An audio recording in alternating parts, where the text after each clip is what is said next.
I am watching Uganda today Next not with news. surprise but with clarity. The election has Keita. ended. Yoweri Museveni has been declared the winner again. Another vote, another confirmation, another chapter added to a long story Africa already knows. This is not about Uganda alone. This is about repetition.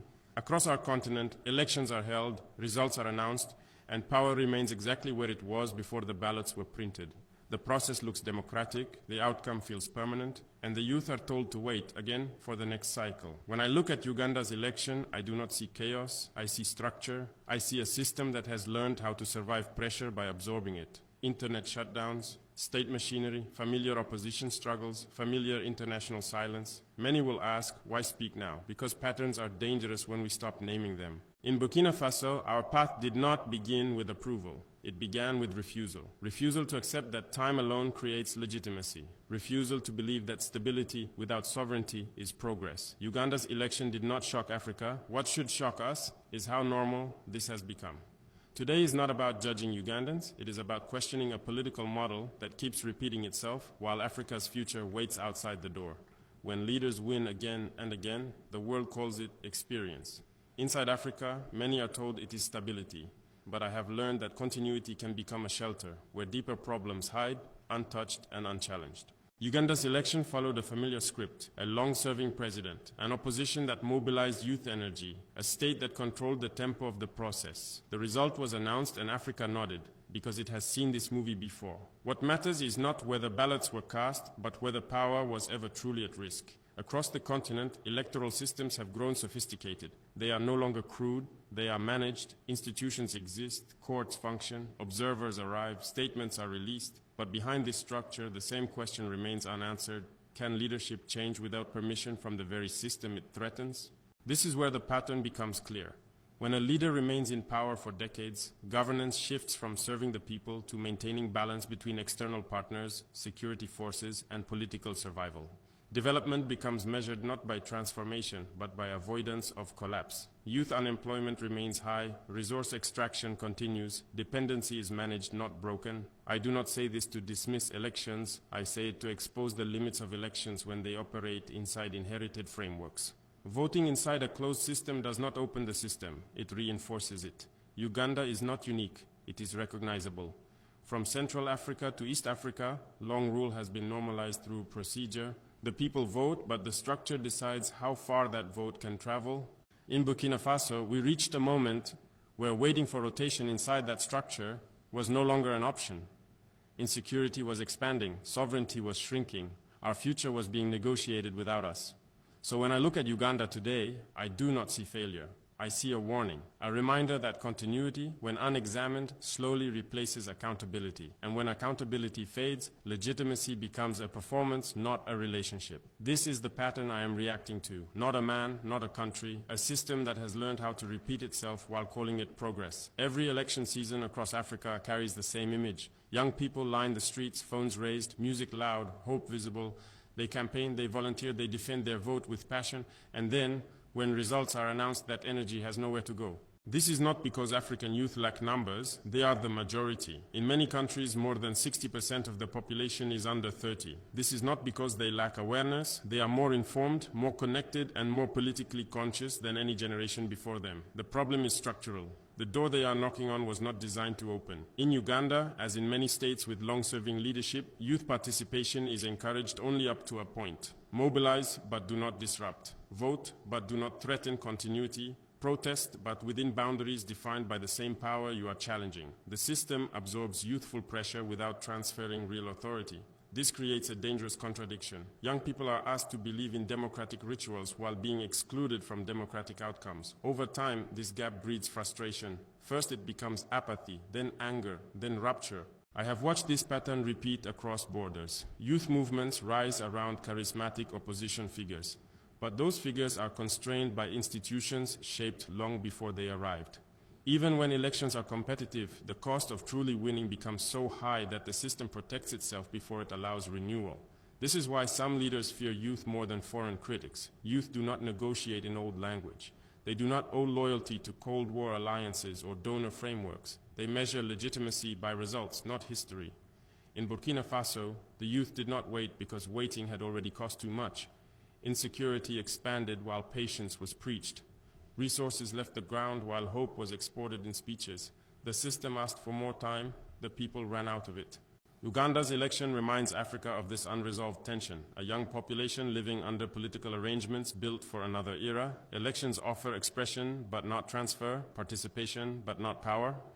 This imbalance cannot hold forever. History shows us that when generations are locked out long enough, they stop asking for keys and start questioning the door itself. That is why today's elections must be read carefully, not for who won, but for who is still waiting.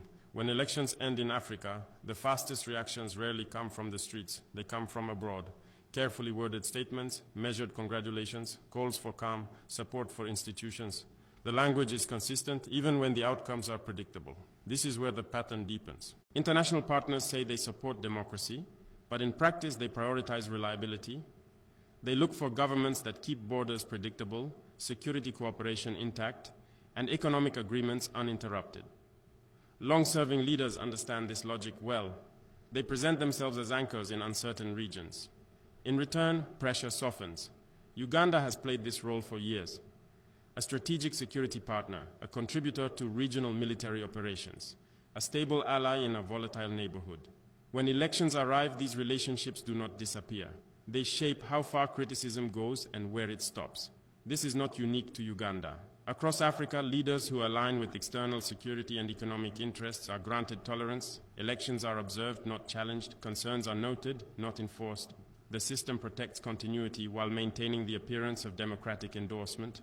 This creates a quiet contradiction. African governments are judged less by how accountable they are to their people and more by how dependable they are to external partners. Stability becomes a currency. Longevity becomes reassurance. For young Africans watching, this reality is impossible to ignore. They hear speeches about democracy while seeing the same leaders reinforced year after year. They are told change is possible, but only within limits already agreed upon elsewhere. In Burkina Faso, we confronted this contradiction directly. We saw that dependency was being stabilized, not resolved. Security partnerships expanded while insecurity worsened. Aid arrived while sovereignty shrank. The language of reform was used to delay real decisions. When I speak about Uganda's election today, this is what I am reacting to. Not a single result, but an international environment that rewards permanence and calls it order. Africa must ask itself an uncomfortable question. If elections change nothing fundamental and international pressure protects continuity, where does accountability truly live? This question is not dangerous. Avoiding it is. Because when people realize that legitimacy is being negotiated above their heads, faith in systems collapses, and when faith collapses, politics moves out of conference rooms and back into the streets. That is not a threat, it is history. Many in the world see military interventions in Africa and call them anomalies. They speak of coups as exceptions, disruptions, or failures. I do not see them that way. I see them as inevitable consequences of a pattern where continuity is preserved at the cost of accountability. When political structures repeatedly absorb pressure without delivering meaningful change, a vacuum forms. It is not a vacuum of leadership, but a vacuum of legitimacy. People no longer feel their votes matter, their voices are heard, or their institutions protect them. In such conditions, force becomes a language to express the frustration of generations waiting at the door. Burkina Faso's path is often misinterpreted abroad. Observers see military action and cry instability. What they miss is the underlying cause, a system where elections and procedures failed to deliver results for the people, where dependency was normalized and where sovereignty was gradually eroded. Intervention became a necessity, not a whim. Uganda today fits into the same narrative of repetition. Young people mobilized, voices raised, hopes high, yet the structure remained impermeable. No external criticism, no internal challenge could shift the trajectory. The pattern continues and its rhythm is recognizable across the continent. Frustration, containment, superficial legitimacy, and eventual rupture elsewhere. This is not to glorify force or dismiss peaceful politics. It is to recognize that systems matter more than ceremonies. When legitimacy is performance, patience wears thin. When accountability is optional, youth begin to question every channel that was supposed to empower them. If Africa's future depends solely on elections designed to protect continuity, then the continent risks waiting for centuries for change that will never arrive naturally. And those waiting generations will eventually redefine the rules themselves, whether the world approves or not. Today, as I observe Uganda's election, I do not celebrate or condemn. I analyze. I see the pattern. And I speak because recognizing patterns is the first step to breaking them. Africa's hope does not live in statements, reports, or procedural applause. It lives in its people. It lives in the youth who refuse to accept repetition as destiny. It lives in those who watch the cycle unfold and ask, why does nothing change? Across the continent, youth are no longer passive observers. They are connected, informed, and aware that the old frameworks serve continuity more than progress. They see through controlled elections, carefully timed reforms, and temporary concessions, and they ask, what can we do differently? The diaspora is part of this force as well. Those living abroad carry knowledge, experience, and perspective, and they maintain a voice that cannot be silenced by national borders. They pressure institutions, amplify stories, and support movements that challenge stagnation. When combined with the energy on the ground, diaspora networks become a multiplier for legitimacy, strategy, and accountability. In Burkina Faso, we chose a path that directly confronted the limits of the system. We acted not out of ambition, but out of necessity, because waiting for permission to act had already cost lives, sovereignty, and opportunity. Change was urgent, and delay was dangerous. Uganda's election is a reminder. Elections alone cannot create change. Structures that protect long rule will always find a way to absorb pressure. Youth energy without channels for power, diaspora insight without influence, and activism without strategy can be powerful, but also constrained. This is why Africa must explore alternative models for legitimacy. Leadership is not granted solely through ballots. It is earned through action, vision, and alignment with the people's lived realities. We must rethink how accountability, trust, and sovereignty are cultivated, not only within borders, but across the continent as a whole. Patterns exist. Systems entrench themselves. But where there is clarity, courage, and collective resolve, these patterns can be challenged, and new possibilities emerge. Today, Uganda's election is another lesson in that ongoing struggle. Africa cannot afford to be comfortable with repetition. The same faces, the same outcomes, the same cycles repeated under the banner of democracy may look stable, but stability without sovereignty is not progress. When I see Uganda today, I see a system perfected at repeating itself, absorbing pressure while projecting legitimacy. And I cannot remain silent. The lesson is clear. Waiting for change to trickle down through familiar structures will never be enough. Power will always protect itself. Long-serving leaders, entrenched institutions, and international partnerships create a framework where disruption is discouraged and continuity rewarded. Elections become rituals, not instruments of transformation. But Africa is not powerless. Every time the youth rise, every time the diaspora voices dissent, and every time a leadership model chooses principle over approval, the narrative shifts. Change is not granted, it is claimed. And it begins with recognizing the patterns that bind us. Burkina Faso's experience shows that refusing to accept an imposed status quo is not chaos, it is courage. It is a declaration that sovereignty, accountability, and dignity cannot be outsourced or postponed. It is a reminder that leadership is defined not by tenure or recognition, but by alignment with the people and the courage to act when action is required. Uganda's election is not the end of the story. It is a mirror, a reflection of what Africa has tolerated, and a prompt to ask what kind of continent we want to be. Are we waiting for continuity, or are we demanding transformation? Are we accepting appearances, or are we claiming reality? I speak not to condemn, but to challenge, to name patterns, to inspire clarity, to call Africa to recognize that legitimacy is not inherited, it is earned. And when earned through courage, principle, and vision, it cannot be contained by elections, boundaries, or entrenched systems. The future of Africa will be written by those who refuse to follow repetition, and today the mirror has been held up once again.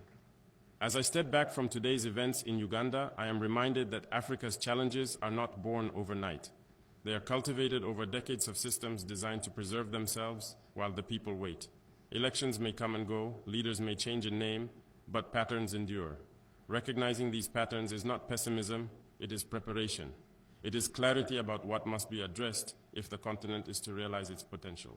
The true work of leadership is not in celebrating the predictable or managing appearances. It is in confronting structures that hinder progress, in listening to the voices long silenced, and in forging legitimacy that comes from the people, not permission. The youth, the diaspora, and every African who refuses complacency are the lifeblood of this change. They are the ones who will challenge repetition, question authority, and demand accountability where it has been absent. Uganda's election today is more than a result. It is a reflection, a warning, and an opportunity. It tells us that continuity alone is not victory, and that courage, vision, and action define true leadership. Africa must learn to read its own patterns, to recognize where legitimacy is performance, and to act when the system fails the people. Because the future will belong not to those who wait, but to those who dare to reshape it.